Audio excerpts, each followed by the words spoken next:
A very warm welcome to all the students. শুরু করতে চলেছি নিউট্রিশন ক্লাস 12 সেমিস্টার 3 এর টিউটোরিয়াল ক্লাস। এই ভিডিওর মাধ্যমে আমরা সেমিস্টার 3 এর ইউনিট 1 এর প্রথম যে চ্যাপ্টারটি রয়েছে সেই চ্যাপ্টারটি আমরা এই ভিডিওটির মাধ্যমে উপস্থাপনা করতে চলেছি। আমাদের এই ইউনিটটার নাম হলো nutritive phase of digestion and absorption, অর্থাৎ পুষ্টির যে বিভিন্ন পর্যায় রয়েছে তার মধ্যে পরিপাক একটি বিশেষ পর্যায় এবং শোষণ ঠিক তার পরের পর্যায়।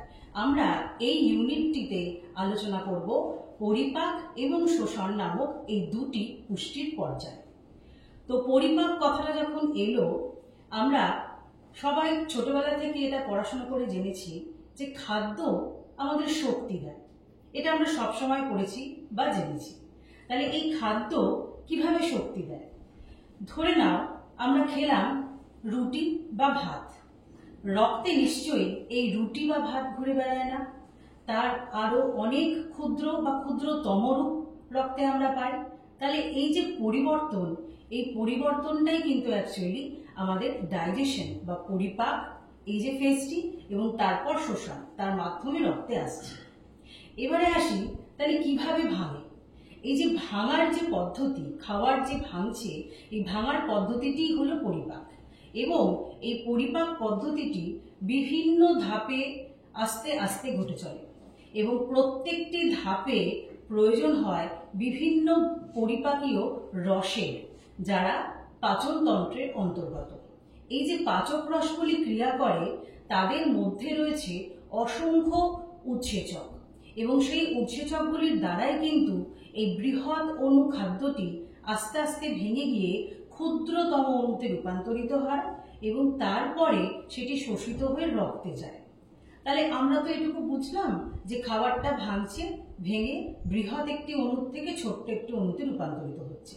কিন্তু এই যে ছোট্ট অণুতে রূপান্তরিত হলো, সেইটা আবার আমাদের পরিপাক তন্ত্র থেকে আমাদের সংবহন তন্ত্রে আসতে হবে। সেইখানে রয়েছে শোষণ নামক একটি পর্যায়।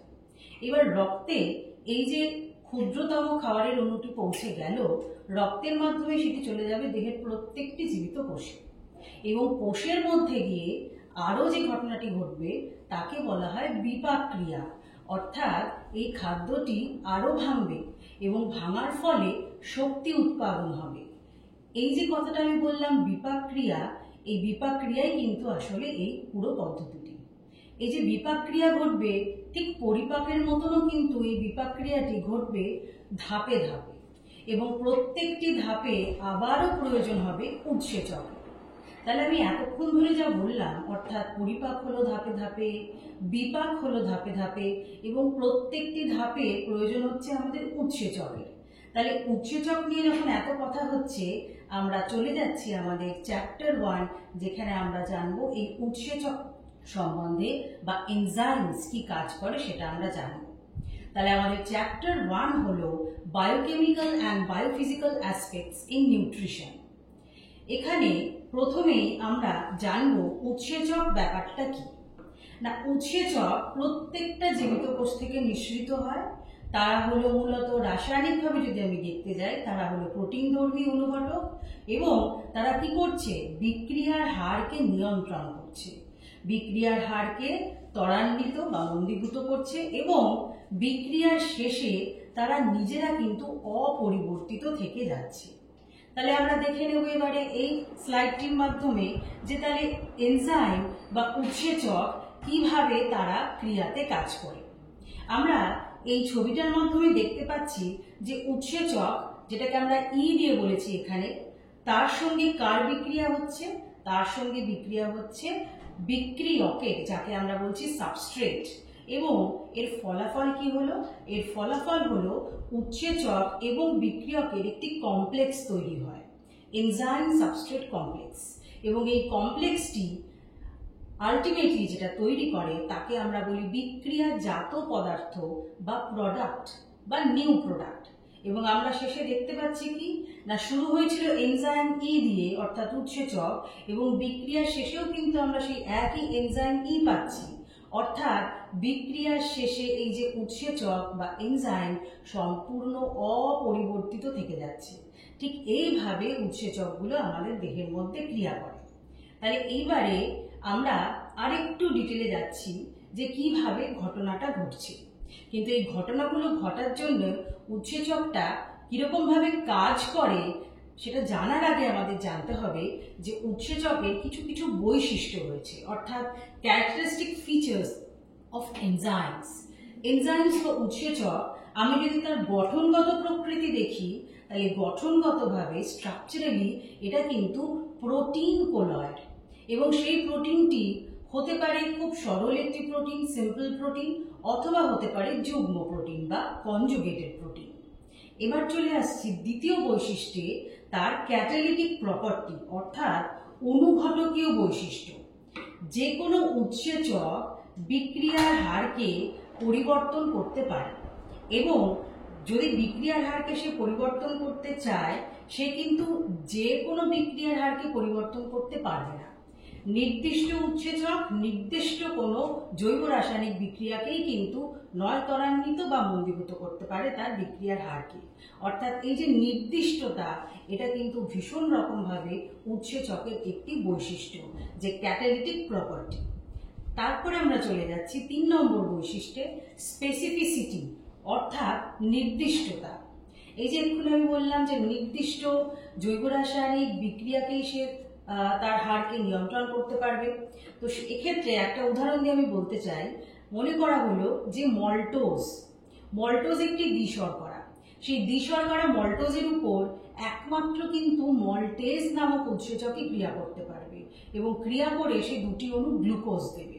তাহলে এই যে উৎসেচক মল্টেজ শুধুমাত্র মল্টোজের উপরেই ক্রিয়া করলো, এটি হলো উৎসেচকের স্পেসিফিসিটি অর্থাৎ নির্দিষ্টতা। তারপরে চলে যাচ্ছি আমি আরো একটি খুব গুরুত্বপূর্ণ বৈশিষ্ট্য উৎসেচকের, অর্থাৎ অনুকূল তাপমাত্রা বা অপটিমাম টেম্পারেচার।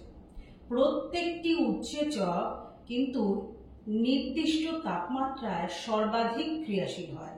অর্থাৎ একটি এনজাইম ফাংশনালি ম্যাক্সিমাম অ্যাক্টিভ হবে একটা নির্দিষ্ট টেম্পারেচারে, এবং সেই টেম্পারেচার বা তাপমাত্রাকে বলা হয় অপটিমাম টেম্পারেচার বা অনুকূল তাপমাত্রা। বেশিরভাগ ক্ষেত্রে আমাদের দেহে অর্থাৎ হিউম্যান বডিতে যে উৎসেচকগুলো ক্রিয়াশীল হয়, সেগুলি আমাদের স্বাভাবিক দেহের যে তাপমাত্রা অর্থাৎ 37 ডিগ্রি সেলসিয়াস তাপমাত্রায় তারা সর্বাধিক ক্রিয়াশীল হয়। ঠিক যেরকম তাপমাত্রা একটি বৈশিষ্ট্য রয়েছে, একই রকম ভাবে অনুকূল পিএইচ অর্থাৎ অপটিমাম পিএইচও কিন্তু প্রত্যেকটি উৎসেচকের একটি আলাদা গুরুত্বপূর্ণ চারিত্রিক বৈশিষ্ট্য। কিরকম?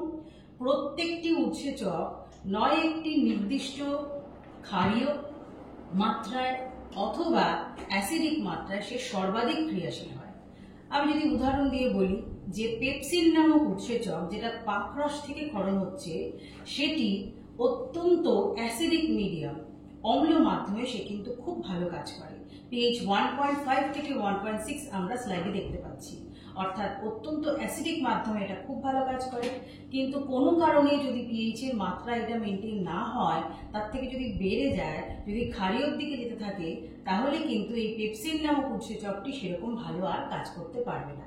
অর্থাৎ এটাও কিন্তু উৎসেচকের আরেকটি গুরুত্বপূর্ণ বৈশিষ্ট্য, যে ঠিক একটি নির্দিষ্ট পিএইচ মাত্রাতে সে সর্বাধিক ক্রিয়াশীল হয়, এবং এই পিএইচ মাত্রাটিকে বলা হয় অনুকূল পিএইচ মাত্রা বা অপটিমাম পিএইচ। এবার চলে যাচ্ছি আমরা আরো একটি বৈশিষ্ট্যে। কিছু এমন উৎসেচক রয়েছে যারা উভয় দিকেই কিন্তু তারা বিক্রিয়াটির হারকে তারা নিয়ন্ত্রণ করতে পারে। অর্থাৎ আমরা জানি যে বিক্রিয়ক উৎসেচকের সঙ্গে মিলিত হয়ে তারপর তারা কি দেয়, একটা বিক্রিয়াজাত পদার্থ দেয়। অর্থাৎ একদিকে সে বিক্রিয়ার হারকে নিয়ন্ত্রণ করলো, কিন্তু ঠিক উল্টোটা অর্থাৎ বিক্রিয়াজাত পদার্থ মানে প্রোডাক্ট, সেও কিন্তু যদি এটা বিপরীতধর্মী একটি বিক্রিয়া হয়, তাহলে কিন্তু কি হবে, সে আবারও ওই সাবস্ট্রেটটি দিতে পারবে। এবং কিছু এরকম উৎসেচক রয়েছে যারা উভমুখী দিকেই কিন্তু তারা কাজটা করতে পারে। এবার চলে আসছি আরেকটি গুরুত্বপূর্ণ বৈশিষ্ট্য, সেটা হলো সাবস্ট্রেট কনসেন্ট্রেশন, অর্থাৎ এই যে বিক্রিয়ক তার ঘনত্ব। দেখা গেছে যে বিক্রিয়কের ঘনত্ব যত বাড়ানো হবে তার সাথে সাথে কিন্তু উৎসেচকের যে ক্রিয়া সেই ক্রিয়ার হারও কিন্তু আস্তে আস্তে আস্তে বাড়বে। কিন্তু এই যে আস্তে আস্তে বাড়াটা এটা কিন্তু একটা সর্বাধিক মাত্রায় গিয়ে তারপর আর কোনো পরিবর্তন হবে না। অর্থাৎ সাবস্ট্রেট কনসেন্ট্রেশন একটা লেভেল অবধি আমি যদি বাড়াতে থাকি ততক্ষণ অবধি এনজাইমের অ্যাক্টিভিটিটা বাড়তে থাকবে, কিন্তু যখন সাবস্ট্রেট কনসেন্ট্রেশন ম্যাক্সিমাম হয়ে যাবে তারপর কিন্তু যতই আমি সাবস্ট্রেট কনসেন্ট্রেশন বাড়াই সেটা কিন্তু আর উৎসেচকের ক্রিয়াতে কোনো রকম কোনো পরিবর্তন আনতে পারবে না, কারণ পুরোটাই এনজাইমের সঙ্গে বিক্রিয়া ঘটে গেছে, তারা কমপ্লেক্স তৈরি করে নিয়েছে। এবার চলে আসছি আমি প্রোডাক্ট কনসেন্ট্রেশন, অর্থাৎ বিক্রিয়াজাত যে পদার্থ সেই পদার্থের ঘনত্ব। এই কি বলা হচ্ছে এখানে না, as the concentration of the product formed increases the enzymatic activity decreases, অর্থাৎ ঠিক উল্টো, ইনভার্সলি প্রপোর্শনাল। দেখা যাচ্ছে যে যত বিক্রিয়াজাত পদার্থ তৈরি হচ্ছে তত উৎসেচকের ক্রিয়ার হারটা আস্তে আস্তে আস্তে আস্তে কমতে থাকছে, অর্থাৎ একটা নেগেটিভ ফিডব্যাক মেকানিজম এখানে কাজ করছে। আর কি আরো একটি বৈশিষ্ট্য রয়েছে যে উৎসেচক কিন্তু খুব সামান্য পরিমাণে প্রয়োজন হয়, সামান্য পরিমাণে ক্রিয়াশীল। হ্যাঁ, এবং সব থেকে গুরুত্বপূর্ণ বিষয় যেটা আমাদের জানার বৈশিষ্ট্যের মধ্যে সেটা হলো প্রেজেন্স অফ অ্যাক্টিভ সাইট, অর্থাৎ একটি সক্রিয় স্থল। প্রত্যেকটি উৎসেচকের কিন্তু থাকে একটি সক্রিয় স্থল, এবং সেই সক্রিয় স্থল কি করছে না, সেই সক্রিয় স্থলে উৎসেচকের সক্রিয় স্থলে বিক্রিয়ক এসে কিন্তু একটা যেই আবদ্ধ হচ্ছে সে কি করছে, একটা এনজাইম সাবস্ট্রেট কমপ্লেক্স তৈরি করছে। আমরা আলোচনার পরবর্তী ধাপে এটা আরো ডিটেলে আমরা পড়ব। তাহলে এই যে উৎসেচকের দেহে কি থাকবে না, উৎসেচক দেহে থাকবে একটি সক্রিয় স্থল, অ্যাক্টিভ সাইট। আরো একটি বৈশিষ্ট্য আমরা চলে যাচ্ছি না, একটি কোষের মধ্যে কত সংখ্যক উৎসেচক থাকবে তা নির্ভর করবে সম্পূর্ণরূপে হেরিডিটির উপর, অর্থাৎ number of enzymes is hereditarily determined. এবং আরো গুরুত্বপূর্ণ ব্যাপার এখানে আসছে, সেটা হলো যে উৎসেচক কাজটা করে কিভাবে। এই যে আমরা বলছি বারবার যে উৎসেচক কোন একটা বিক্রিয়ার হারকে বাড়াতে পারে বা বিক্রিয়ার হারকে কমাতে পারে, কিভাবে সেটা করে। যে কোনো একটা রাসায়নিক বিক্রিয়া ঘটতে গেলে কি হতে হয় না, একটা বিশেষ সক্রিয়করণ শক্তি অর্জন করতে হয়। এই যে সক্রিয়করণ শক্তি যদি উৎসেচক না থাকে সেক্ষেত্রে কিন্তু এই শক্তিটা কিন্তু অনেক উচ্চ পর্যায়ে থাকে। যদি উৎসেচক সেই বিক্রিয়ার হারকে নিয়ন্ত্রিত করে তখন কি করে উৎসেচক, এই যে সক্রিয়করণ শক্তিকে আস্তে আস্তে নামিয়ে আনে, ফলে অল্প সময় বিক্রিয়াটি ঘটতে পারে। অর্থাৎ উৎসেচক সক্রিয়করণ শক্তিটাকে কমিয়ে দিয়ে এই বিক্রিয়ার হারকে নিয়ন্ত্রিত করে। এইবারে আমরা চলে যাব যে কিভাবে এই ঘটনাটা ঘটছে, how does an enzyme act. আমরা স্লাইডে দেখতে পাচ্ছি ধূসর রঙের এখানে যে তলায় আমরা অণুটা দেখতে পাচ্ছি সেটা হলো আস্তে আস্তে আমার এখানে একটা উৎসেচক রয়েছে। সেই উৎসেচকের সঙ্গে এসে আবদ্ধ হতে চাইছে নীল রঙের একটি সাবস্ট্রেট, যেটাকে আমরা বলছি বিক্রিয়ক। কি হলো না, যাহা তো বিক্রিয়ক উৎসেচকের কাছে এলো তাহা তো কি হলো না, উৎসেচক সামান্য একটু তার আকৃতিতে পরিবর্তন ঘটালো। আমরা এখানে দেখতে পাচ্ছি যে এখানে উৎসেচক রয়েছে এবং সাবস্ট্রেট বিক্রিয়ক এসে পৌঁছেছে। যাহাতক এসে পৌঁছালো তারা কি তৈরি করলো, এখানে সাবস্ট্রেট বা বিক্রিয়ক উৎসেচকের এই যে অ্যাক্টিভ সাইট অর্থাৎ সক্রিয় যে স্থল সেই স্থলে এসে আবদ্ধ হলো এবং কি তৈরি করলো, এনজাইম সাবস্ট্রেট কমপ্লেক্স, বা এটাকে আমরা ইএস কমপ্লেক্স বলতে পারি। এই যে এনজাইমের সঙ্গে যে সাবস্ট্রেট অর্থাৎ উৎসেচকের সঙ্গে যে বিক্রিয়ক যুক্ত হওয়ার ফলে কি হচ্ছে না, সঙ্গে সঙ্গে উৎসেচক কিন্তু তার আকৃতিতে পরিবর্তন ঘটছে, যার ফলে এই কমপ্লেক্সটা তৈরি হলো এবং বিক্রিয়াটি ঘটলো। ঘটার ফলে এবার কি তৈরি হলো, দেখো এখানে তোমরা রংটা পাল্টে গেছে। অর্থাৎ এই যে এখানে নীল রং দেখতে পাচ্ছি আমরা, এখানে নীলটা হালকা হয়ে গেছে আর এখানে একটা খয়েরি রঙের একটা বস্তু দেখতে পাচ্ছি। অর্থাৎ আমরা দেখতে পেলাম ছিল বিক্রিয়ক, তৈরি হয়ে গেল কি, তৈরি হয়ে গেল হচ্ছে বিক্রিয়াজাত পদার্থ অর্থাৎ প্রোডাক্ট। কিন্তু আমরা উৎসেচককে দেখতে পাচ্ছি সে কিন্তু একদম একই রকম রয়েছে এবং বিক্রিয়ার শেষে কি দেখতে পেলাম? উৎসেচক ছেড়ে বেরিয়ে যাচ্ছে, অর্থাৎ একদম প্রথমে উৎসেচক যেরকম ছিল, বিক্রিয়া শেষেও কিন্তু আমরা উৎসেচককে একই রকম দেখতে পাচ্ছি। কিন্তু কি হলো? বিক্রিয়ক বা সাবস্ট্রেট ছিল, বিক্রিয়ার পরে কি তৈরি হয়ে গেল? তৈরি হয়ে গেল প্রোডাক্ট বা বিক্রিয়াজাত পদার্থ। অর্থাৎ এইখানেই কিন্তু এই বৈশিষ্ট্যটা আমরা বুঝতে পারলাম যে আমরা যখন পড়েছিলাম যে বিক্রিয়ার শেষে উৎসেচক কিন্তু অপরিবর্তিত থাকে। আমরা কিন্তু এই চিত্রের মাধ্যমে ঠিক এটাই দেখলাম যে শুরু হয়েছিল উৎসেচক ঠিক যেরকম ভাবে, বিক্রিয়া শেষেও কিন্তু উৎসেচকটা একই রকম রয়েছে। এইবারে আমরা চলে যাচ্ছি পরের স্লাইড।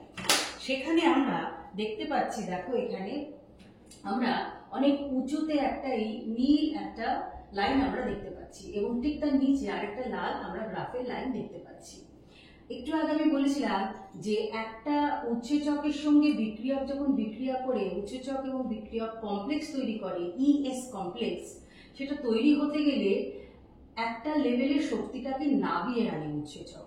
অর্থাৎ যে কোনো জৈব রাসায়নিক বিক্রিয়া যখন শুরু হয়, তখন শুরু হওয়ার সময় কি হয় না, সক্রিয়করণ শক্তিটাকে অর্জন করতে হয়।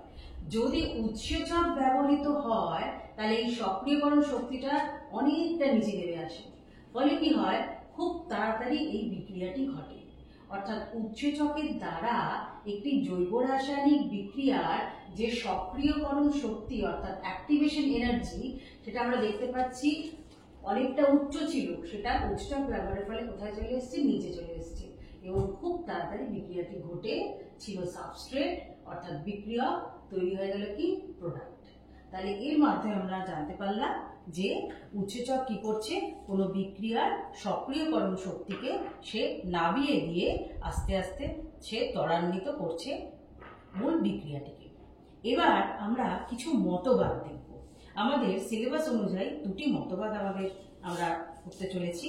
একটি হচ্ছে লক অ্যান্ড কি মতবাদ বা তালা চাবি মতবাদ। বিজ্ঞানী এমিল ফিশার 1899-এ এই মতবাদটি তিনি দিয়েছিলেন। আমরা সবাই জানি, আমাদের বাড়িতে যদি আমরা তালা চাবি ব্যবহার করি, আমরা সবাই জানি যে একটা নির্দিষ্ট তালার জন্য ঠিক তার চাবিটাই দরকার। ওই তালাটাকে যদি আমি তার চাবি না নিয়ে অন্য কোনো চাবি দিয়ে খুলতে যাই, তাহলে কিন্তু কখনোই খুলবে না। অর্থাৎ নির্দিষ্ট তালার নির্দিষ্ট চাবি দরকার। এই উৎসেচক এবং সক্রিয়ক যে একসাথে আবদ্ধ হয়ে একটা, এই যে উৎসেচক এবং সক্রিয়ক একসাথে আবদ্ধ হয়ে যে একটা এনজাইম সাবস্ট্রেট কমপ্লেক্স তৈরি করবে, এই তৈরি হওয়াটাও কিন্তু ঠিক অনেকটাই তালা চাবির মতো। অর্থাৎ যে যেখানে খাপ খায়, প্রত্যেকটি উৎসেচক যে বিক্রিয়াটিতে সে ক্রিয়া করবে, সেই ক্রিয়া করার জন্য যে বিক্রিয়ক রয়েছে, সেই বিক্রিয়ককে কিন্তু খাপ খেতে হবে উৎসেচকের সাথে। উৎসেচকের আকার আকৃতি, কোথাকার আকার আকৃতি? তার সক্রিয় স্থল, তার অ্যাক্টিভ সাইটের আকৃতি কিন্তু নির্দিষ্ট বিক্রিয়কের সঙ্গে মিল খাবে বা খাপ খাবে, এবং এই খাপ খাবে বলেই কিন্তু সে এই কমপ্লেক্সটা তৈরি করতে পারবে। দেখো, নির্দিষ্ট তালার সঙ্গে ঠিক যেরকম নির্দিষ্ট চাবি জুড়ে গেছে, একই রকম ভাবে নির্দিষ্ট উৎসেচক কিন্তু নির্দিষ্ট বিক্রিয়কের সঙ্গে আবদ্ধ হয়ে এনজাইম সাবস্ট্রেট কমপ্লেক্স তৈরি করতে পেরেছে। আরো একটি মতবাদ আমরা জানতে চলেছি, সেটিকে বলা হচ্ছে ইনডিউসড ফিট মডেল অর্থাৎ প্ররোচিত ফিট মডেল। বিজ্ঞানী ড্যানিয়েল কোশল্যান্ড 1958 খ্রিস্টাব্দে তার এই মতবাদটি প্রকাশ করেন। তার এই মতবাদ অনুযায়ী উৎসেচকের সাথে বিক্রিয়ক আবদ্ধ হলে উৎসেচক তার সক্রিয় স্থলের আকৃতি একেবারে অনুকূল আকৃতিতে পরিবর্তন করে এবং এর ফলে কি হয়, এই বন্ধনটি দৃঢ় হয়। আমরা এই ছবিতে দেখতে পাচ্ছি আস্তে আস্তে substrate enters the active site. Substrate অর্থাৎ বিক্রিয়ক সে কি করছে? অ্যাক্টিভ সাইট অর্থাৎ সক্রিয় স্থলের কাছাকাছি এসে পৌঁছাচ্ছে। যখন সে এসে পৌঁছালো, আস্তে আস্তে সে যখন আবদ্ধ হতে যাবে, সেই আবদ্ধ হওয়ার আগে সে কি করছে? প্ররোচিত করছে, সে ইনডিউস করছে কাকে না? উৎসেচককে, এনজাইমকে, যাতে এনজাইম তার এই অ্যাক্টিভ সাইট বা সক্রিয় স্থলের একটু পরিবর্তন আনে। যার ফলে চট করে একটা পরিবর্তন এনে এনজাইম কি করলো? চট করে সাবস্ট্রেটের সঙ্গে আবদ্ধ হয়ে গেল এবং আবদ্ধ হওয়ার ফলে কি তৈরি হলো? Enzyme substrate complex. এবার বিক্রিয়া ঘটলো, ঘটার ফলে দেখো আবার রং পাল্টে গেছে। ছিল হচ্ছে গিয়ে বিক্রিয়ক, তৈরি হয়ে গেছে কি না, তৈরি হয়ে গেছে আবার প্রোডাক্ট। এখানে আমরা দুটো প্রোডাক্ট দেখতে পাচ্ছি, দুটো বিক্রিয়াজাত পদার্থ দেখতে পাচ্ছি। আস্তে আস্তে বিক্রিয়াজাত পদার্থ এনজাইম ছেড়ে বেরিয়ে গেল এবং উৎসেচক ঠিক যেরকম আগে ছিল, অর্থাৎ ওই অপরিবর্তিত অবস্থায় আমরা উৎসেচককে আবার পেয়ে গেলাম। এবার আমরা চলে যাচ্ছি এই উৎসেচককে কিরকম দেখতে। আমি একদম প্রথমে বলেছি উৎসেচক হলো প্রোটিন ধর্মী। প্রোটিন ধর্মী হওয়া সত্ত্বেও কিছু কিছু এমন উৎসেচক রয়েছে যাদেরকে আমরা বলছি কমপ্লেক্স এনজাইম। ঠিক আছে, কমপ্লেক্স এনজাইম নামটা দিয়ে বুঝতে পারছি তার মানে নিশ্চয়ই এর মধ্যে শুধু প্রোটিন অংশ নেই। এই যে কমপ্লেক্স এনজাইম, এটাকে বলা হয় যুগ্ম উৎসেচক।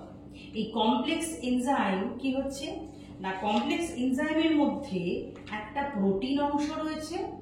এই যে নীল দিয়ে যে অংশটাকে দেখানো, এটা হচ্ছে উৎসেচকের প্রোটিন অংশ। এই প্রোটিন অংশকে বলা হচ্ছে অ্যাপো এনজাইম।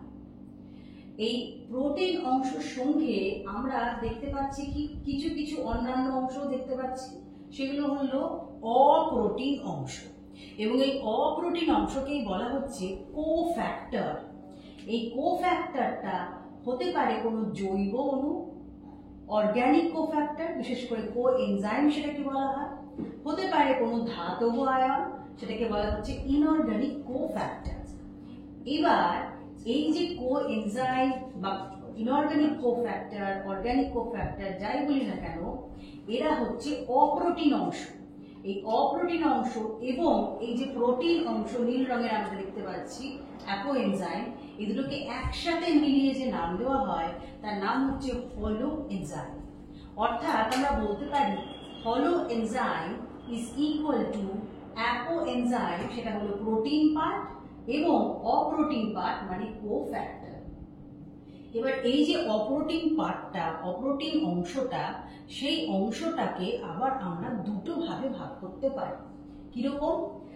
যদি সেটা খুব দৃঢ়ভাবে আবদ্ধ থাকে তাহলে সেই ধরনের কোফ্যাক্টরকে বলা হচ্ছে প্রস্থেটিক গ্রুপ, এবং যদি সেটা একেবারে শিথিলভাবে বদ্ধ থাকে, লুজলি বাউন্ড, তাহলে সেটাকে বলা হচ্ছে কোএনজাইম। তাহলে আমরা কি পেলাম? আমরা পেলাম যুগ্ম উৎসেচক অর্থাৎ হলো এনজাইম। তার দুটো অংশ রয়েছে, নন প্রোটিন অংশ এবং প্রোটিন অংশ। প্রোটিন অংশকে আমরা বলছি অ্যাপো এনজাইম এবং অপ্রোটিন অংশকে আমরা বলছি কোফ্যাক্টর। এবং এই কোফ্যাক্টরটা হতে পারে ধাতব কোনো আয়ন, হতে পারে একেবারে দৃঢ়ভাবে আবদ্ধ থেকে রয়েছে উৎসেচকের সঙ্গে, তাকে বলছি আমরা প্রস্থেটিক গ্রুপ, উদাহরণ এফএডি। এবং যদি সেটা খুব দৃঢ়ভাবে না আবদ্ধ থাকে, যদি শিথিলভাবে আবদ্ধ থাকে, লুজলি বাউন্ড, তখন সেটাকে আমরা বলছি কোএনজাইম, যেরকম NAD+, NADP+ ইত্যাদি। তাহলে আমরা দেখলাম যে উৎসেচকের কি কি অংশ রয়েছে। এবার ছোটখাটো একটা দুটো টার্ম আমরা জানব। আমরা প্রোএনজাইম এই কথাটা আমরা কিন্তু যখন আমরা পরিপাক বিক্রিয়াটা করব তখন কিন্তু আমরা প্রোএনজাইম এই কথাটা পাবো। তাহলে প্রোএনজাইম মানে কি?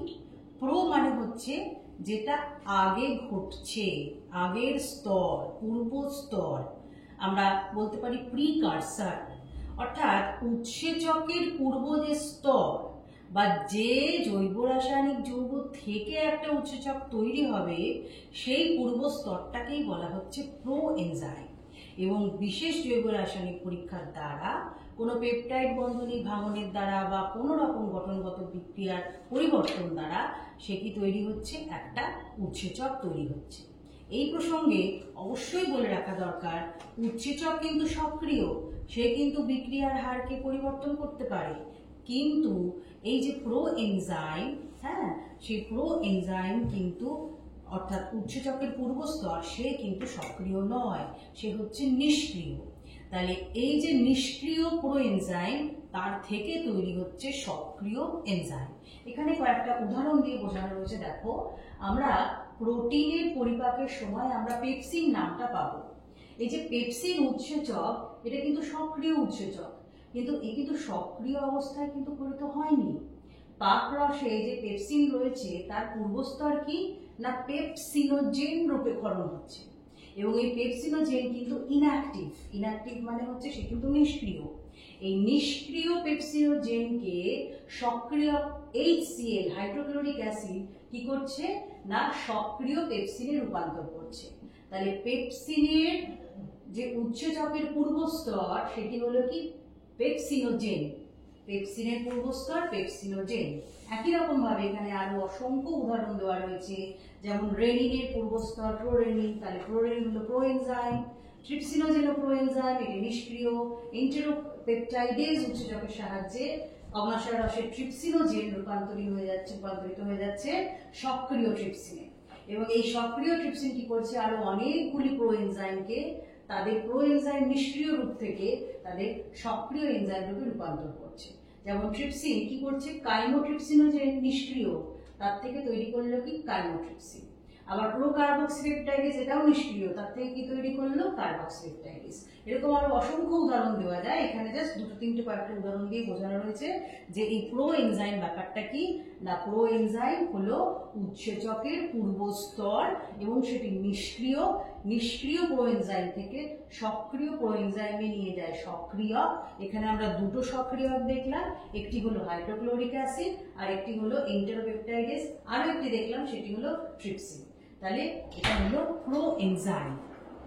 এইবারে আমরা চলে যাচ্ছি, তাহলে এনজাইম প্রোএনজাইম আমরা জানলাম, এবং এই প্রসঙ্গে আমাদের জেনে নেওয়া দরকার যে আমাদের দেহে কিন্তু অনেক পরিপাকীয় উৎসেচক রয়েছে।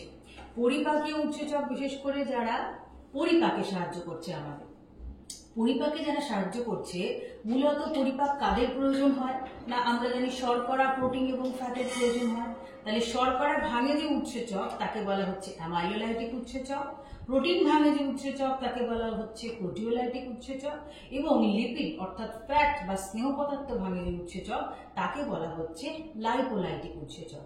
এরা কিন্তু পরিপাকীয় উৎসেচক। আমরা এই বিষয়ে পরিপাক নিয়ে যে ভিডিওটি আসছে তাতে এই বিষয়ে আরো বিশদে আলোচনা করা থাকবে।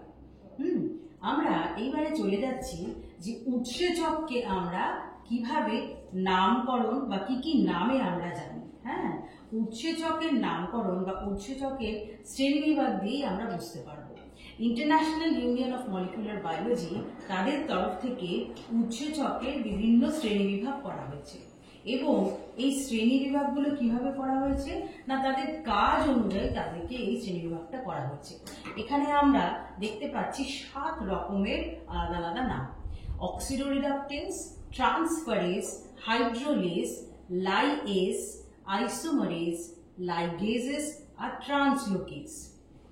যদি আমরা দেখি তাহলে তারা কি করছে, অক্সিডোরিডাকটেজ নামটা দিয়ে আমরা বুঝতে পারছি যে এরা জারণ বিজারণ বিক্রিয়াতে এরা অংশগ্রহণ করছে, এবং জারণ বিজারণ বিক্রিয়াতে অংশগ্রহণ করে এরা কি করছে, এরা ইলেকট্রন বা অণুর এরা কিন্তু আয়ন রূপ পরিবর্তন করছে, এবং আদান প্রদান ঘটার ফলেই কিন্তু নয় জারণ হচ্ছে অথবা বিজারণ হচ্ছে।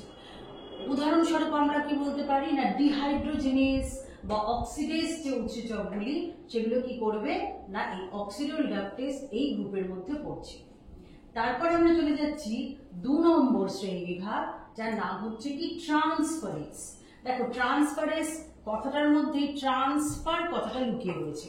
ট্রান্সফার করা মানে কি না কোনো একটা যৌগ, হ্যাঁ, বা কোনো একটা গ্রুপ, হ্যাঁ, সেই গ্রুপটাকে কি করা হচ্ছে একটা স্থান থেকে আরেকটা স্থানে তাকে নিয়ে যাওয়া হচ্ছে। যেমন মনে করো কাইনেজ, ফসফেট বর্গ সে স্থানান্তর করছে, একটা অণুর ফসফেট বর্গ মনে করলাম আমরা পরবর্তী পর্যায়ে পড়বো, যখন আমরা বিপাক ক্রিয়া করবো তখন আমরা দেখবো যে গ্লুকোজ থেকে গ্লুকোজ 6 ফসফেট করছে হেক্সোকাইনেজ। তাহলে কাইনেজ কি করলো, ফসফেট বর্গ গ্লুকোজ অণুতে পৌঁছে দিল, ঢুকিয়ে দিল। তাহলে এখানে তার কাজটা হচ্ছে কি, তার কাজ হচ্ছে ফসফেট বর্গটাকে স্থানান্তর করা। এটিপি অণু থেকে ফসফেট নিয়ে সে কার মধ্যে দিল, গ্লুকোজের কাছে দিল, যার ফলে গ্লুকোজ 6 ফসফেট হলো। তাহলে এই কাইনেজ উৎসেচক যেরকম রয়েছে ট্রান্সঅ্যামিনেজ, হ্যাঁ, তারা কি করছে অ্যামিন বর্গ স্থানান্তর করছে। অর্থাৎ যে কোনো বর্গ বা স্পেসিফিক গ্রুপ যদি স্থানান্তর কেউ করে, কোনো উৎসেচক করতে সাহায্য করে, তাহলে সেই উৎসেচককে বলা হচ্ছে কি ট্রান্সফারেজ। এবার আমরা চলে যাচ্ছি হাইড্রোলেজ। ঠিক আছে, হাইড্রোলেজ কি করছে না হাইড্রোলেজ উৎসেচক যে কোনো বন্ধনীতে তারা জলের অণুর সাহায্যে বন্ধনীর বিশ্লেষণ ঘটাচ্ছে, অর্থাৎ হাইড্রোলাইসিস বা আর্দ্র বিশ্লেষণ আমরা যেটাকে বলে থাকি, সেই কাজটা করছে হচ্ছে হাইড্রোলেস। যেমন বিপাকীয় উৎসেচক লাইপেস, হ্যাঁ, এস্টারেজ, যে কোনো অন্যান্য বিপাকীয় উৎসেচক হতে পারে, লাইপেস হতে পারে, প্রোটিজ হতে পারে, তারা সবসময় কি করছে, তারা জলের সাহায্যে তারা কোনো পেপটাইড বন্ধনী তারা ভাঙছে বা অন্য যে কোনো বন্ধনী তারা ভাঙছে। ভাঙার ফলে কি হচ্ছে, বৃহৎ অণু থেকে ক্ষুদ্র অণুতে রূপান্তরিত হচ্ছে। তাহলে হাইড্রোলেস কি করলো, তারা ভাঙলো, কিন্তু কার সাহায্যে ভাঙলো, তারা জলের অণুর সাহায্যে ভাঙলো। এবার আমরা চলে যাচ্ছি আরেকটা শ্রেণীতে, যার নাম হচ্ছে আইসোমারেজ। দেখো, আইসোমার এস বলতে গিয়ে আমাকে আগে জানতে হবে আইসোমার ব্যাপারটা কি। আইসোমার, যেমন আমরা জানি যে গ্লুকোজ আর ফ্রুক্টোজ একে অপরের আইসোমার, আমরা অলরেডি জানি, আমরা সেমিস্টার মানে অলরেডি পড়ে নিয়েছি। তো সেক্ষেত্রে এরা কি, এদের আণবিক সংকেতটা একেবারে এক, কিন্তু গঠনগতভাবে এরা কিন্তু আলাদা। অর্থাৎ অণুর মধ্যে, অণুর ভিতরে কিভাবে গঠনগত পরিবর্তনটা করে ওভারঅল তারা কিন্তু ফর্মুলাটাকে এক রাখছে, হ্যাঁ, কিন্তু ভিতরে ভিতরে তারা পরিবর্তনটা ঘটাচ্ছে, অর্থাৎ rearrangement of atoms within the molecules. উৎসেচকগুলি কি করছে, একটি অণুর আইসোমার গঠন করতে গিয়ে তারা একটি অণুর মধ্যে তারা পরমাণুর স্থানান্তর ঘটাচ্ছে, যার ফলে কি হচ্ছে, আরেকটি নতুন অণু তৈরি হচ্ছে। সেটা হলো কি, সেটা আইসোমার তৈরি হলো, একে অপরের আইসোমার। যেমন গ্লুকোজ 6 ফসফেট থেকে ফ্রুক্টোজ 6 ফসফেট তৈরি করছে ফসফোহেক্সো আইসোমারেজ। তাহলে কি করলো, ছিল গ্লুকোজ 6 ফসফেট, হয়ে গেল ফ্রুক্টোজ 6 ফসফেট, একে অপরের আইসোমার। কে করলো না, আইসোমারেজ উৎসেচক। এরপর আমরা চলে যাচ্ছি লাইগেজ নামক আরো একটি শ্রেণীতে।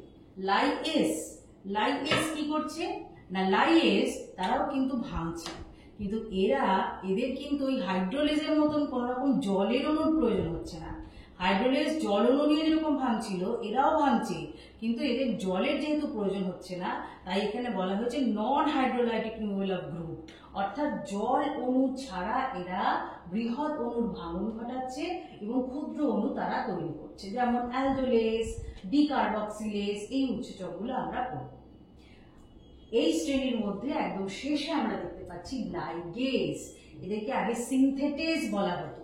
সিনথেটেজ বা লাইগেজ এরা কি করছে, এরা সংযোজন ঘটাচ্ছে, অর্থাৎ দুটি অণুর সংযোজন ঘটিয়ে নতুন বন্ধনী তৈরি করছে, করে একটা নতুন অণু তারা তৈরি করলো। অর্থাৎ ডিএনএ লাইগেজ, ডিএনএ পলিমারেজ, এগুলোর উৎসেচকের মধ্যে রয়েছে। আবার সাইট্রিক অ্যাসিড সিনথেটেজ, এটাও রয়েছে, আমরা পরে বিপাক্রিয়াতে পড়বো। তাহলে ওভারঅল আমরা দেখলাম যে উৎসেচককে, হ্যাঁ, international union of molecular biology মোট 6টা রকম ভাগে ভাগ করেছে: অক্সিডোরিডাকটেজ, ট্রান্সফারেজ, হাইড্রোলেজ, আইসোমারেজ, লাইগেজ এবং লাইগেজ। এইবারে আমরা শুরু করতে চলেছি কিছু এরকম শোষণ সম্পর্কিত জীবদেহের মধ্যে যে ঘটে চলেছে বিভিন্ন ভৌতজৈবিক প্রক্রিয়া, তার মধ্যে আমরা পড়তে চলেছি ডিফিউশন, অর্থাৎ ব্যাপন নামক প্রক্রিয়া। তাহলে এই যে ব্যাপন নামক প্রক্রিয়া, এটা আমরা অনেক ছোট্টবেলা থেকে আমরা এই টার্মটার সঙ্গে ওয়াকিবহাল, এবং আমরা সবাই জানি যে একটা বাটিতে মনে করে আমি জল নিলাম, নিয়ে আমি তার মধ্যে 1 ফোঁটা কালি ফেললাম। আস্তে আস্তে কি হবে, যদি আমি কোনো কিছু নাও বা গোলাই, আস্তে আস্তে ওই কালির রংটা পুরো তরলের মধ্যে ছড়িয়ে যাবে। ঠিক যে পদ্ধতিতে এটা ছড়ালো, সেই পদ্ধতিটির নামই হচ্ছে ডিফিউশন বা ব্যাপন প্রক্রিয়া। তাহলে এই ব্যাপন প্রক্রিয়ার মধ্যে কি ঘটনা ঘটছে না, এই ব্যাপন প্রক্রিয়ার মধ্যে যে ঘটনাটা ঘটছে সেটা হলো পদার্থের কোনো অণু, সে কি করছে, সে তার উচ্চ ঘনত্বের স্থান থেকে আস্তে আস্তে চতুর্দিকে ছড়িয়ে যাচ্ছে। কোথায় ছড়িয়ে যাচ্ছে না, যেখানে তার ঘনত্ব কম। আমরা যদি এই ছবিটা দেখি, যে এইটুকু জায়গায় যেখানে কালির ফোঁটাটা পড়লো, সেইটুকু জায়গায় এই ডাইয়ের অণু বা রঙের অণুর তার ঘনত্ব বেশি, কিন্তু ঠিক তার আশেপাশে তার কিন্তু ঘনত্ব কম। তাহলে এই অণুগুলোর কি প্রবণতা হবে, তাদের প্রবণতা হবে যে তারা আস্তে আস্তে চারপাশে ছড়িয়ে যাবে যেখানে তাদের ঘনত্ব কম, এবং ছড়িয়ে যেতে যেতে যেতে কতক্ষণ অবধি তারা ছড়াবে, যতক্ষণ পুরো ব্যাপারটার ঘনত্ব সমান হয়ে যাচ্ছে, অর্থাৎ যতক্ষণ না একটা সম ঘনত্বের দ্রবণ তৈরি হচ্ছে। তাহলে এই যে পদ্ধতিটা, যেখানে পদার্থের অণু তার উচ্চ ঘনত্বের স্থান থেকে তার নিম্ন ঘনত্বের স্থানে আস্তে আস্তে আস্তে পৌঁছে গেল। এই পরিবহনটাই, এই পুরো ট্রান্সফারটাই যে বিক্রিয়ার মাধ্যমে ঘটছে সেই বিক্রিয়াকেই বলা হচ্ছে ডিফিউশন বা ব্যাপন প্রক্রিয়া। আচ্ছা, তাহলে এই ব্যাপন প্রক্রিয়া কার কার উপর নির্ভরশীল? আমরা সবাই জানি, আমি যদি ঠান্ডা জলের মধ্যে 1 চামচ চিনি গুলতে যাই আর যদি আমি গরম জলের মধ্যে 1 চামচ চিনি গুলতে যাই, তাহলে এই দুটোর মধ্যে পরিবর্তনটা কি? মেন পরিবর্তন হচ্ছে খুব তাড়াতাড়ি গরম জলে গুলে যাবে। তার মানে কি? তার মানে আমরা এখান থেকে এটা বুঝতে পারছি যে আমি তাপমাত্রা যত বাড়াবো তত কিন্তু আমার ব্যাপনের হার বাড়তে থাকবে। অর্থাৎ higher the temperature, higher is the rate of diffusion.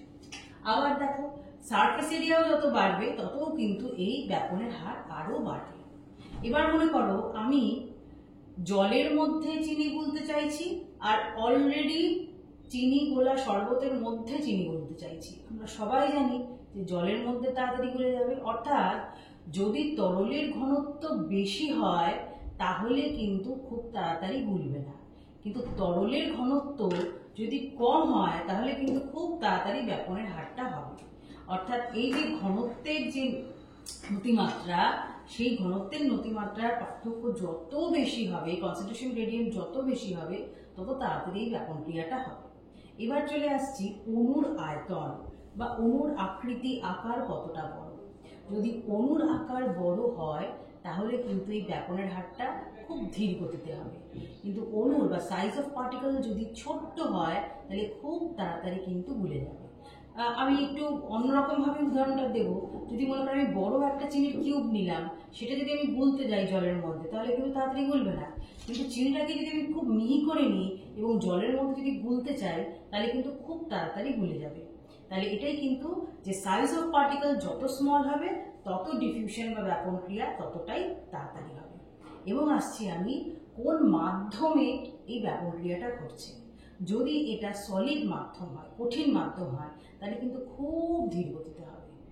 যদি তরল মাধ্যম হয় তাহলে তার থেকে আর একটু তাড়াতাড়ি হবে, এবং গ্যাসীয় মাধ্যমে এটা সব থেকে তাড়াতাড়ি হবে। ডিফিউশন হাইয়েস্ট বা ফাস্টেস্ট হবে হচ্ছে গ্যাসে, এবং স্লোয়েস্ট বা রেটটা লোয়েস্ট থাকবে হচ্ছে সলিডের ক্ষেত্রে। এবার আমরা চলে যাচ্ছি আরও একটি প্রক্রিয়া যার নাম হলো অভিস্রবণ বা অসমোসিস। এখানে আমরা ছবিতে দেখতে পাচ্ছি যে একটা এখানে তরল রয়েছে এবং তার মধ্যে একটি দ্রবণ রয়েছে, কিন্তু দেখো দুদিকে কিন্তু দ্রবণটা আলাদা। এটাও আমরা ছোটবেলা থেকে অনেকবার পড়েছি। কি পড়েছি না, আমরা দেখতে পাচ্ছি দুটো অসম ঘনত্বের কিন্তু দ্রবণ, কিন্তু দ্রবণের প্রকৃতি এক। হ্যাঁ, মনে করলাম এদিকেও আমি চিনি আর জল নিয়েছি, মনে করলাম আমি এদিকেও চিনি আর জল নিয়েছি, এবং মাঝখানে একটা আমি ব্যারিয়ার দেখতে পাচ্ছি। এটা হচ্ছে অর্ধভেদ্য পর্দা, একটা সেমি পারমিয়েবল মেমব্রেন। তাহলে সমপ্রকৃতির দ্রবণ, সেম টাইপ অফ সলিউশন, কিন্তু সমপ্রকৃতির হলেও কি হবে, এদের কিন্তু ঘনত্ব আলাদা। তাহলে এরকম সমপ্রকৃতির দ্রবণ কিন্তু দুটোর ঘনত্ব আলাদা, এরকম দ্রবণের মাঝখানে যদি একটা সেমি পারমিয়েবল বা অর্ধবৃত্ত পর্দা থাকে তখন কি হবে, তখন একটা বিশেষ প্রক্রিয়া হয় যার নাম হচ্ছে অভিস্রবণ বা অসমোসিস। তখন কি হবে, যেখানে ঘনত্ব কম, যে তরলের ঘনত্ব কম, সেখান থেকে দ্রাবক অণু অর্থাৎ সলিউট মলিকিউল কি হবে, এই অর্ধবেদ্য পর্দা পার করে আস্তে আস্তে পাশটায় চলে যাবে। এই যে movement of solvent from low to high solute concentration. Low to high solute concentration মানে তরলের ঘনত্ব যেখানে বেশি সেখান থেকে তরলের ঘনত্ব যেখানে কম, সেইখানে তারা চলে যাচ্ছে। এই যে দ্রাবক যেখানে কম সেইখানে চলে যাচ্ছে, কিন্তু কোথা থেকে যাচ্ছে, যেখানে দ্রাবক বেশি সেখান থেকে সে চলে যাচ্ছে। এবং এটা ঘটতে থাকবে কতক্ষণ হবে, যতক্ষণ না দুটি সম ঘনত্বের দ্রবণ তৈরি হচ্ছে। আমরা এখানে কি দেখেছিলাম, এখানে দেখেছিলাম দ্রাবক বেশি, দ্রাবক অণু কম। এখানে দ্রাবক অণু বেশি, দ্রাবক অণু কম, কিন্তু আস্তে আস্তে পরিবর্তনটা হতে হতে সেমিপারমিয়েবল মেমব্রেন দিয়ে যেতে যেতে দ্রাবক অণু চলাচল করতে করতে করতে কি হলো না, এইখানে ফাইনালি যখন আমরা দেখতে পাচ্ছি এখানে কিন্তু দুটোই সম ঘনত্বে এসে পৌঁছেছে। তাহলে এই যে প্রক্রিয়া, যেখানে দ্রাবক অণু চলাচল করছে অর্ধবেদ্য পর্দা দিয়ে, দুটি সম প্রকৃতির কিন্তু অসম ঘনত্বের দ্রবণের মধ্যে দিয়ে ঘটছে ঘটনাটা, এই প্রক্রিয়াকেই কি বলা হচ্ছে? অসমোসিস বা অভিস্রবণ। এবার আমরা চলে আসছি এই অসমোসিস বা অভিস্রবণ কত রকমের হয়। মূলত যদি আমরা দেখি তাহলে এটা হয় হচ্ছে দুই রকমের। একটিকে বলা হচ্ছে এন্ডসমোসিস অর্থাৎ অন্ত অভিস্রবণ, আরেকটিকে বলা হচ্ছে এক্স অসমোসিস অর্থাৎ বহিঃ অভিস্রবণ। অন্ত অভিস্রবণে কি হচ্ছে দেখো, আমরা যদি উদাহরণ দিয়ে বলতে চাই, আমরা এখানে ছবিটার মধ্যে কি দেখতে পাচ্ছি? একটা কিশমিশ নেওয়া হয়েছে, কিশমিশকে জলের মধ্যে ভিজিয়ে রেখে দিচ্ছি।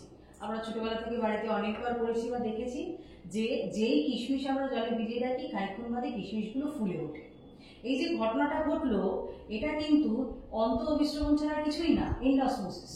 অর্থাৎ কিশমিশের ভিতরটা ভীষণ গাঢ়, সেখানে দ্রাবক অণু কম, ঠিক আছে, কিন্তু সেখানে চিনির অণু প্রচুর রয়েছে, এবং তাকে যদি আমি জলে রাখি সেখানে কি হচ্ছে, তার পারিপার্শ্বিক যে তরলটা রয়েছে তার মধ্যে কিন্তু দ্রাবক অণুর পরিমাণ অনেক বেশি, অর্থাৎ জল অনেক বেশি, ভিতরে জল কম।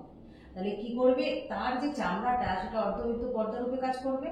কি হবে, আস্তে আস্তে দ্রাবক অণু ভিতরে প্রবেশ করবে, এবং ভিতরে প্রবেশ করার দরুন কি হবে, এই যে ঘটনাটা যেটা ঘটলো তাকেই আমরা বলছি অন্ত অভিস্রবণ বা এন্ডসমোসিস।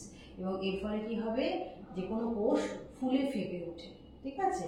এইবার ঠিক এই ঘটনাটাই যদি উল্টো ভাবে ঘটে, যেমন মনে করো আমি নিয়েছি আঙুর, প্রচন্ড মিষ্টি আঙুর, ঠিক আছে, কিন্তু সেটা কিন্তু রসালো, তার মধ্যে প্রচুর জল রয়েছে, ঠিক আছে। এইবার আমি একটা সল্ট সলিউশন, নুনের দ্রবণের মধ্যে আমি সেটাকে চুবিয়ে রাখলাম। কি হবে, নুনের দ্রবণের মধ্যে এখানে নুন বেশি জল কম, কিন্তু আঙুরের মধ্যে কি রয়েছে, জলটা রয়েছে, যার ফলে কি হবে, এই জলটা আস্তে আস্তে বাইরে বেরিয়ে যাবে, এবং এর ফলাফল স্বরূপ কি হবে, আঙুরগুলো একেবারে চুপসে যাবে। এটাই হচ্ছে বহিঃ অভিস্রবণ, অর্থাৎ দ্রাবক অণু কোষের ভিতর থেকে কোষের বাইরে যাচ্ছে অর্ধবৃত্ত পর্দা দিয়ে, এবং যাওয়ার ফলে কি হচ্ছে, কোষটা একেবারে চুপসে যাচ্ছে, শ্রিঙ্ক।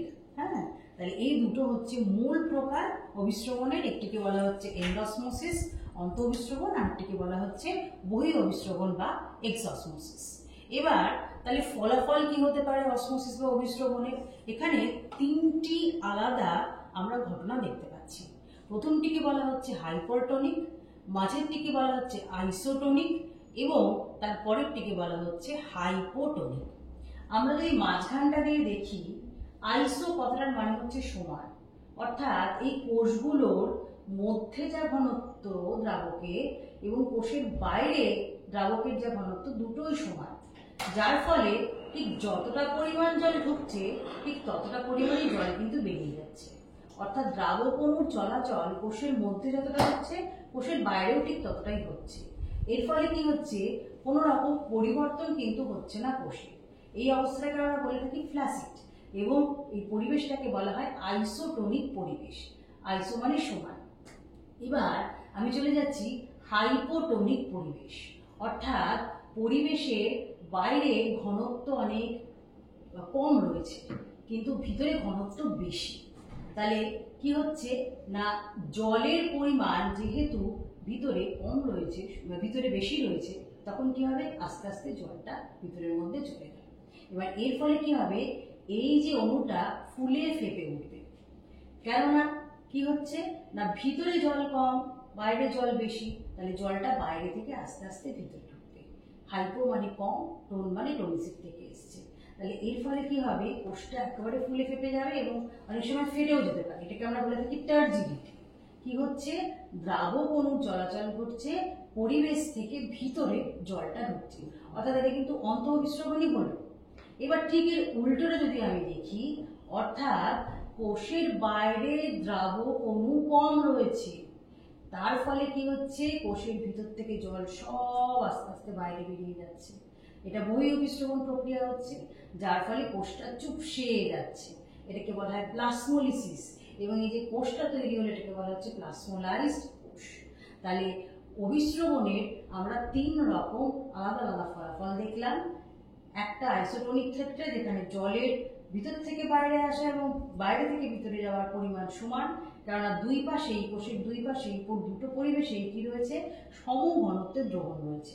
একটা আমরা দেখলাম হাইপোটোনিক, যেখানে বাইরে থেকে ভিতরে আস্তে আস্তে জল প্রবেশ করছে, করে কোষটাকে ফুলিয়ে দিচ্ছে।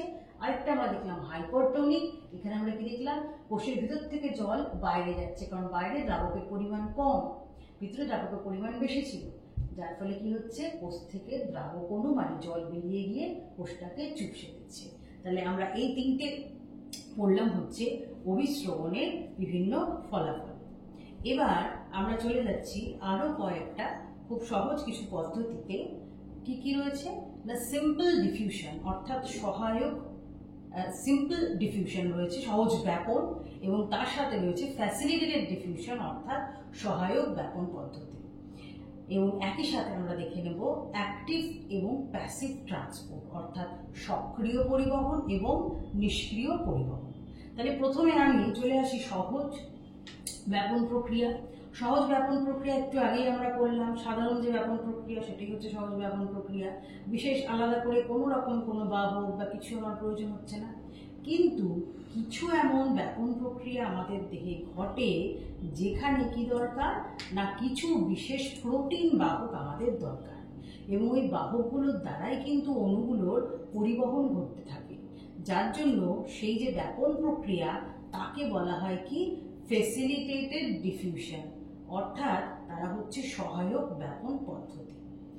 এবার আমরা চলে যাচ্ছি, তাহলে এই সহায়ক ব্যাপন পদ্ধতি যখন পড়লাম, এরপরে আমরা চলে যাচ্ছি পরিবহন। পরিবহনের ক্ষেত্রে মূলত দু ধরনের হতে পারে, একটি হচ্ছে অ্যাক্টিভ ট্রান্সপোর্ট, একটি হচ্ছে প্যাসিভ ট্রান্সপোর্ট। অ্যাক্টিভ কথাটা হচ্ছে সক্রিয় পরিবহন এবং প্যাসিভ ট্রান্সপোর্ট হচ্ছে নিষ্ক্রিয় পরিবহন।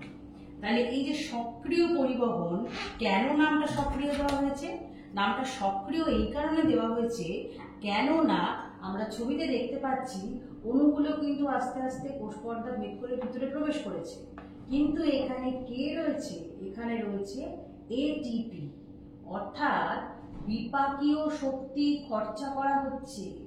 বিপাকীয় শক্তি খরচা হচ্ছে বলেই কিন্তু অণুর পরিবহনটা বাইরে থেকে ভিতরে ঘটছে বা ভিতর থেকে বাইরে ঘটছে, দুটোই হতে পারে। কিন্তু মূল জানার যে বিষয় সক্রিয় পরিবহনে, সেটি হলো এখানে কার প্রয়োজন?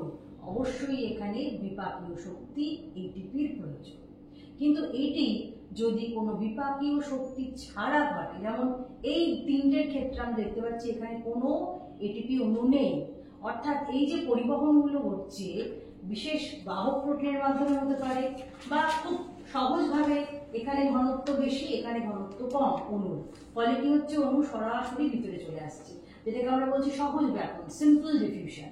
অর্থাৎ এখানে কোনো শক্তিও প্রয়োজন নেই, এখানে কোনো আমার বাহক প্রোটিনেরও প্রয়োজন নেই।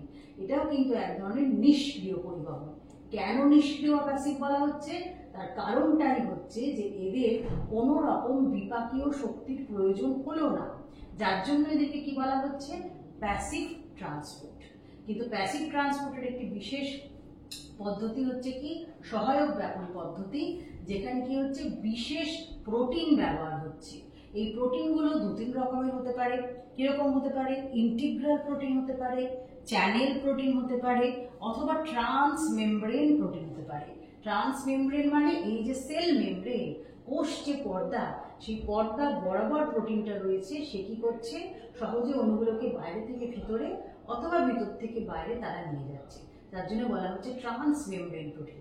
অথবা হতে পারে চ্যানেল প্রোটিন, একটি চ্যানেল তৈরি করে দিচ্ছে, তার মধ্যে দিয়ে অণুগুলি চলাচল করছে। কিন্তু এখানে কোনো জায়গাতেই আমরা দেখলাম না যে এদের বিপাকীয় শক্তির প্রয়োজন বা এটিপির প্রয়োজন, যার জন্য কি হচ্ছে না, এটিপি ছাড়াই এরা কিন্তু পরিবহন করছে। যেহেতু বিপাকীয় শক্তির প্রয়োজন হচ্ছে না, সেই জন্য সহজ ব্যাপন বা ফ্যাসিলিটেটেড ডিফিউশন এই পদ্ধতিগুলোকে বলা হচ্ছে নিষ্ক্রিয় পরিবহন পদ্ধতি। কিন্তু যেহেতু এখানে শক্তির প্রয়োজন হচ্ছে, সেজন্য বলা হচ্ছে সক্রিয় বা অ্যাক্টিভ ট্রান্সপোর্ট পদ্ধতি। এই প্রসঙ্গে আমাদের আরো একটু জেনে নেওয়া দরকার কয়েকটা টার্ম। কি কি আমরা দেখতে পাচ্ছি? ইউনিপোর্ট, অ্যান্টিপোর্ট এবং সিমপোর্ট। পোর্ট কথাটার মানে হচ্ছে পরিবহন হচ্ছে। আমরা এই স্লাইডটার মাধ্যমে তিনটে আলাদা আলাদা ধরন দেখতে পাচ্ছি। কিরকম? ইউনি কথাটার মানে হচ্ছে একটা বা একলা, আর পোর্ট মানে পরিবহন, অর্থাৎ একলাই পরিবহন হচ্ছে। এখানে আমরা দেখতে পাচ্ছি কোষের ওই পারে কি হচ্ছে না এই অণুর ঘনত্বগুলো বেশি, সেখান থেকে কি হচ্ছে সে খুব সহজে কিন্তু এখানে চলে আসছে এবং শুধুমাত্র গ্লুকোজ বা এই সবুজ অণুগুলোই কিন্তু ট্রান্সপোর্ট হবে। যেহেতু এক ধরনের অণুই চলাচল করছে সেই জন্য নাম দেওয়া হয়েছে ইউনিপোর্ট। এবার আমরা আসছি এইখানে অ্যান্টিপোর্ট। অ্যান্টিপোর্টের আগে সিমপোর্টটা বললে তোমাদের একটু বুঝতে সুবিধা হবে। সিমপোর্ট, সিম কথার মানে হচ্ছে একসঙ্গে। আমরা এখানে দেখতে পাচ্ছি সোডিয়াম অণুও কিন্তু চলাচল করছে, আবার গ্লুকোজ অণুও কিন্তু চলাচল করলো। অর্থাৎ এখানে কি হচ্ছে একসাথে দুই ধরনের অণুর কিন্তু চলাচল হচ্ছে, যার জন্য কি বলা হচ্ছে সিমপোর্ট। এখানে আমরা দেখতে পাচ্ছি যে কোষের ভিতরে গ্লুকোজের কনসেন্ট্রেশন অনেক বেশি, কিন্তু কোষের বাইরে গ্লুকোজের কনসেন্ট্রেশন কম। কিন্তু এইরূপ অবস্থায় গ্লুকোজকে যদি ভিতরে আসতে হয় তখন তাকে ধরতে গেলে অলমোস্ট জোর করে ভিতরে আসতে হবে। তাহলে সেই জোর করে ভিতরে আনাবে কে না সোডিয়াম গ্লুকোজ সিমপোর্টার। কেন সোডিয়াম গ্লুকোজ সিমপোর্টার না সে কি করবে সোডিয়াম অণুর সাহায্য নেবে। কেন না আমরা বাইরে দেখতে পাচ্ছি সোডিয়াম অণুর ঘনত্ব অনেক বেশি, কিন্তু ভিতরে সোডিয়াম অণুর ঘনত্ব কম। তখন কি করবে গ্লুকোজ অণু সোডিয়াম অণুকে সঙ্গে নিয়ে সে ভিতরে ঢুকবে এবং সোডিয়াম অণু খুব সহজে ঢুকে যেতে পারবে, কেননা সোডিয়াম অণুর বাইরে ঘনত্ব বেশি ভিতরে ঘনত্ব কম। এই যে সহজে সোডিয়াম অণু ভিতরে প্রবেশ করছে, সহজে প্রবেশ করছে বলেই এ কি করছে সঙ্গে গ্লুকোজকে নিয়ে নিচ্ছে এবং যার ফলে গ্লুকোজকেও খুব সহজে সে ভিতরে নিয়ে আসছে এবং এই কাজটা করছে যে পোর্টার, তার নাম হচ্ছে সোডিয়াম গ্লুকোজ সিমপোর্টার। তাহলে একসাথে যেহেতু পরিবহনটা করছে সেজন্য বলা হচ্ছে সিমপোর্ট। এবারে আমরা চলে যাচ্ছি মাঝখানে অ্যান্টিপোর্ট। অ্যান্টিপোর্ট কথাটার অ্যান্টি কথাটার মানে হচ্ছে বিপরীত, একে অপরের বিপরীত। আমরা এখানে দেখতে পাচ্ছি পটাশিয়াম ভিতরে ঢুকছে কিন্তু সোডিয়াম কোষের বাইরে বেরোচ্ছে। অর্থাৎ আমরা দেখতে পাচ্ছি কোষের বাইরে পটাশিয়ামের ঘনত্ব কম আর কোষের ভিতরে পটাশিয়ামের ঘনত্ব বেশি। তাহলে আস্তে আস্তে কি হচ্ছে না পটাশিয়াম ভিতরে ঢুকছে কিন্তু একই সাথে একসঙ্গে সোডিয়ামও কিন্তু তার নিম্ন ঘনত্ব থেকে উচ্চ ঘনত্বে যাচ্ছে, কিন্তু কি হচ্ছে বিপরীত দিকে যাচ্ছে। অর্থাৎ দুই ধরনের অণুর পরিবহন এখানে হচ্ছে কিন্তু দুটো বিপরীত দিকে যাচ্ছে। সেজন্য এটা সিমপোর্ট তো নিশ্চয়ই, কিন্তু অ্যান্টিপোর্ট টাইপের সিমপোর্ট। কেন না অন্য অন্য দিকে এই পরিবহনগুলো হচ্ছে। তাহলে আমরা এই স্লাইডের মাধ্যমে জানতে পারলাম কিভাবে অণুর পরিবহনগুলো ঘটছে এবং সেই পরিবহনটা কত রকম ভাবে হতে পারে। আমরা দেখলাম 3 রকম হতে পারে, ইউনিপোর্ট, অ্যান্টিপোর্ট এবং সিমপোর্ট।